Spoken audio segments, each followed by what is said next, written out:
Hey tankers, and welcome back to Welder Tanks with PR154, and today we are following Bangers-N-MASH of the Saints clan in the Tier 9 Polish medium tank CS-59. This is a bit of an unusual tank. I haven't actually gone down this line, but by all accounts this looks like a tank that's probably one of those bitter pills that you've got to swallow on the in the pursuit of the top of the tree. And of course with the CS-63 you get this turbo mode that dramatically increases your power to weight ratio, but unfortunately it does come at a bit of a cost to your gun handling. But certainly what CS-59 has going for it is rather high damage per minute. It sits between 2700, 2800, and of course that's buffable with crew skills and perks and equipment, so you can easily be getting into that sort of 3000, 3200 damage per minute range, which is quite helpful. Standard penetration is not too bad on this vehicle. You get 266 millimeters of penetration, and that's with a 390 alpha behind it, so it hits reasonably hard. Of course, Bangers-N-MASH is not messing around today. He's carrying a rather substantial loadout of the premium shells, and they hit quite hard, 293 millimeters of penetration. Still not touching above the 300 millimeters that you'd probably be more comfortable with in a premium shell at tier 9 or up, but certainly adequate for task. Mobility is a little bit lacking. You only get about 50 kilometers per hour forward speed, so once you get your hands on the CS-63 it's going to feel like quite an upgrade. Dispersion is on the high side, 0.36 meters per 100 meters base dispersion with this tank, so it can feel a little bit derpy, and despite best endeavors to aim the shot, we're not connecting with the T-55A here. Now, Bangers-N-MASH is on a mission today. They have a job to do. MT-15 hunt down the hunter for the T-55A. This is the final mission along the selection of medium tank missions. Primary objective here is to damage tank destroyers, and is to cause at least 2500 hit points of damage to enemy tank destroyers. The secondary mission also has its challenges as well. They have to cause damage to 7 different enemy vehicles, so that's nearly half the team. Not the easiest mission to do, and of course the other honours condition being to win. Now normally that's a mission that sort of comes up in your dailies quite frequently. Cause damage to enemy vehicles 7 times in a battle. Quite often I'm jumping into fast firing SPGs to knock that one over. So the fact that Bangers-N-MASH is out to pull that off in a medium tank, well, hats off to them. But heading into it is hoping to run into tank destroyers, but you just got to be careful what you wish for. We can see Luds, his platoon mate, also from the Saints clan, is proximity spotting this tortoise over here, and then they have an AT-15 behind them. Normally, when you're thinking about causing damage to enemy tank destroyers, you're thinking you might have some grand flanking maneuver and breakthrough, and then you're starting to shoot up the tank destroyers in the back line. They're poorly armoured, and you can out DPM them. Unfortunately not the case here. We've got 2 very sturdy British vehicles in front of us. I suspect at the time it was the Badger that was on track at the time that this that this game was being played, but we're certainly not mucking around here. We've got the premium shells loaded. We are going for the weak spot on the tortoise. We're just trying to go for that machine gun port, because that's a lot of vehicles trying to knock out this tortoise. There is a Rheinmetall Borsig Waffenträger and T-95 there as well, so that's certainly keeping the Tier 9 British assault tank destroyer locked down. Of course, we've got the AT-15 in behind. Now this has enabled Bangers-N-MASH to make a lot of progress on the goal here. They're at 1,942 damage caused. 2,256. That's one more shot will satisfy the primary condition for MT-15.3, and there we are completed. Now it's just a numbers game, and we have to just try to damage as many enemy vehicles as possible. And it's certainly a suitable objective for a medium tank when you think about it, because they're very much less about their armor and more about the firepower and mobility. It's about flanking maneuvers, maybe getting past the initial fight where you'll fight your way through and damage a few enemy tanks, then you'll push into a second line, encounter more enemy tanks, and then maybe you'll push through again and find the flank, and then that's the situation that will enable you to damage half the enemy team. Now so far we've only been able to damage 3 enemy vehicles, so we're going to have to go where the enemy vehicles are in order to pick up the balance, which sounds obvious enough. Unfortunately, where the enemy is probably bearing down on the cap circle as we speak. So this is as much about expediency to complete a mission as it is about securing victory. But having said that, victory is one of the other honours conditions, so I guess it all works out in the end. We've been able to cause some damage to the E-75, so that's our 4th vehicle that we've caused damage to. We also know there's a Caliban in the mix as well that is pushed up, so we'll be keeping an eye out for that as well. The Caliban is making its move. It's quite a sturdy vehicle from a hull down position. Also has 10 degrees of gun depression, which help as well. Because this is not the most well-armoured vehicle, so incoming rounds from the Caliban could be quite destructive to the CS-59. Unfortunately for bangers, accuracy of the main armament letting them down a bit. But I guess that's sort of to be expected. Ultimately, what we need is just another connecting shot. And then that's oh no, we've hit the Caliban at some point. I must have missed that. So that's 5 enemy vehicles hit. We're looking for 2 more. You can see the T-55A. So we'll try and tick the box with that vehicle. It's sort of playing the hull down.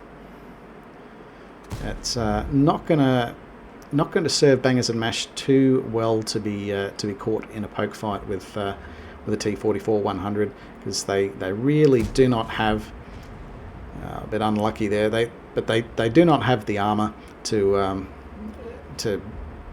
hold up in a straight up fight. So it's going to be more about the flanking maneuvers. It's going to be more about just trying to out DPM the enemy. Now they're able to shut down the Caliban with the assistance of the Tortoise. Looking for weak spots in there, we find it on the cupola of the Motion. The Motion being the 6th vehicle that they've been able to cause damage to. Still at least 3 penetrating hits required on the Motion before that can be sent back to the garage. We notice there is the E-75. We have caused damage to that one already. There's also the M103 that's lurking over this back line. So that's going to mean Bangers-N-MASH will have to be quite careful with how they navigate between these rocks so they don't end up being exposed to that vehicle. We have an opportunity to one-shot the T-55A. Is this going to be the 7th kill? No, a bit of a swing and a miss there, and it's the Rheinmetall Borsig Waffenträger that ends up taking the kill on the T-55A. But they do collect a little bit of spotting damage for their efforts there.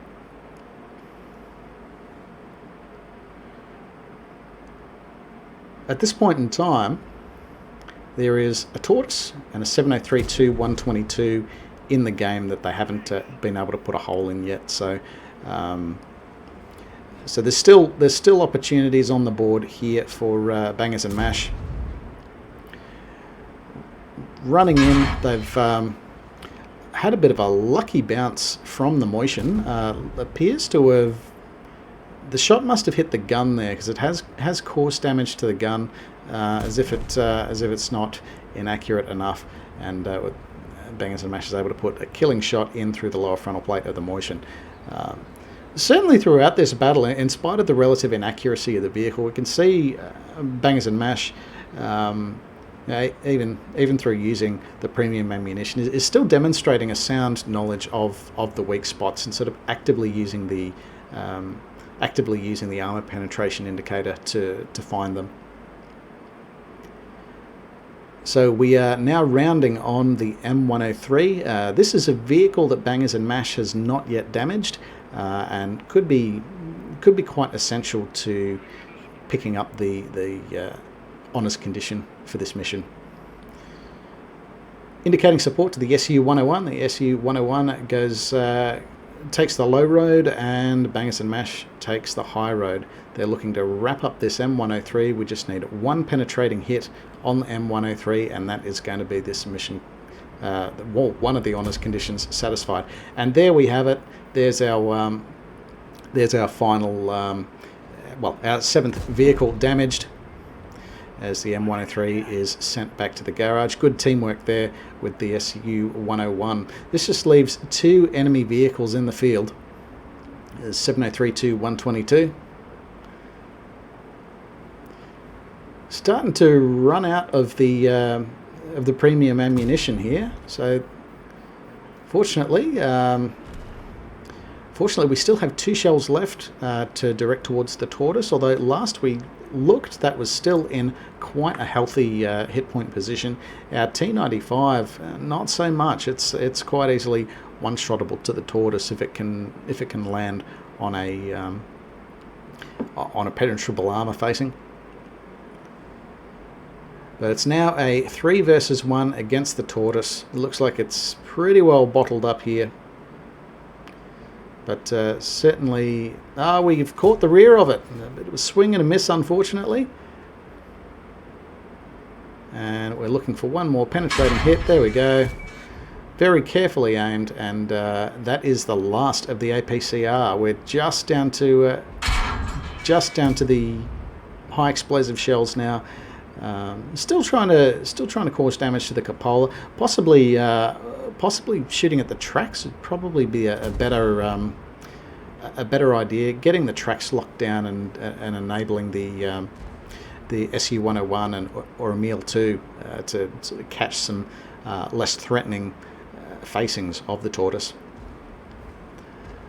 But that's all right. Let's not be too picky about that. Bangers has had a fantastic game here so far. 8 shells left. We're not doing a hell of a lot against the Tortoise here, but I guess we wouldn't be expecting to with these high explosive shells. The T-95 and the SU-101 have got them pretty well locked up. Bangers-N-MASH trying to get around his teammates to find a penetrating facing. There we go. We've got a tracking shot, and there's a bit of last-minute tracking damage that Bangers-N-MASH has been able to pick up on the Tortoise. So there's the win. So that's our last honours condition satisfied. So there is a MT-15 completion for the T-55A. Let's go and take a look at the results. And there we have it, folks, a well-deserved Ace Mastery badge for the CS-59. That is the Tier 9 Polish medium tank by Bangers-N-MASH of the Saints clan. They've also picked up these 2 Epic and Battle Heroes medals. There's Confederate, where they've hit more enemy vehicles than any other player on the team. And we've got the High Caliber medal for accounting for at least 20% of the hit point pool of enemy vehicles on the team. This is quite a hefty result here. There's over 8,300 hit points of damage inflicted. We needed to chase 2,500 on tank destroyers, and we're fortunately able to pick that up in the brawl against the AT-15 and the Tortoise earlier in the game, as the vehicles were substantially locked down by the friendly T-95, and so Bangers-N-MASH was able to just free to use those APCR rounds to just punch through some of those some of those known weak spots like commanders' hatches and gun ports and that sort of thing. So brilliantly done there. A couple of these badges of merits here. We've got Bruiser for damaging enemy vehicle modules or crew at least 5 times through the course of the battle. There's a Duelist medal for destroying at least 2 enemy vehicles that have caused damage to them in turn, and the Fighter medal for destroying 4 to 5 enemy vehicles. We're at the lower limit of that, but 4 kills and all the rest of it, you certainly can't complain. Of course, the Fire for Effect medal going hand in hand with the high caliber medal, so very well done there. Having a look at the team scores, we've had a fantastic top by XP placement here by Bangers-N-MASH. They're followed by their teammate Husky of the Vicious Hawks clan in the Emil 2. Having a look at the enemy team, there's still some decent performers there. Don Tacos in the Tortoise, and 2 shy of the Black Clan in the ISU 152, defending their sector as best as they possibly can. Also very well played here by the E-75. Remember, that's one of the first heavy tanks that was able to push around past the crashed aircraft carrier and start to threaten the cap circle. Unfortunately, Bangers-N-MASH and team were able to get back around and stifle that attempt to cap them out. Having a look at the detailed report, these are some big numbers on the credits. We've got a total exceeding 310,000 credit income. Now, there are a few mitigating factors to that between personal missions, payouts, and personal reserves. And also some big costs as well. We've got vehicle repairs, a little bit of consumable resupply, but the key one is the cost effect of firing 30 premium shells throughout the course of the game. That was a big factor there, and even though the net income here looks to be about 150,000 credits, once you take this away, it starts to look a bit more like a deficit of 30,000, 35,000 credits. But I think you're generally prepared to take that sort of loss when you're able to pick up a personal campaign mission for the T-55A, particularly when it's something like MT-15. That can be quite a difficult personal campaign mission to knock over. It requires a very special alignment of circumstances. But fortunately, the circumstances were able to come to them in the form of the Tortoise and AT-15, and they were able to just exploit the weak spots with the assistance of teammates and just play to the role of the vehicle, keep the DPM up, and avoid being the prime target. Normally, with that mission, you often find yourself just having to punch through a flank and then go digging around through the back lines to find the enemy tank destroyers. So quite fortunate in this particular instance. So well done at Bangers-N-MASH of the Saints clan. And if you've got a replay that you'd like to share with the community and see featured on the channel, please reach out over Discord or any of the links below, and we'll do our best to sort you out. If I can also ask that if you want to see a replay featured on the channel, please check out the About section on my YouTube channel, and that's got some of the guidelines for community submitted replays as well. In the meantime, take care out there.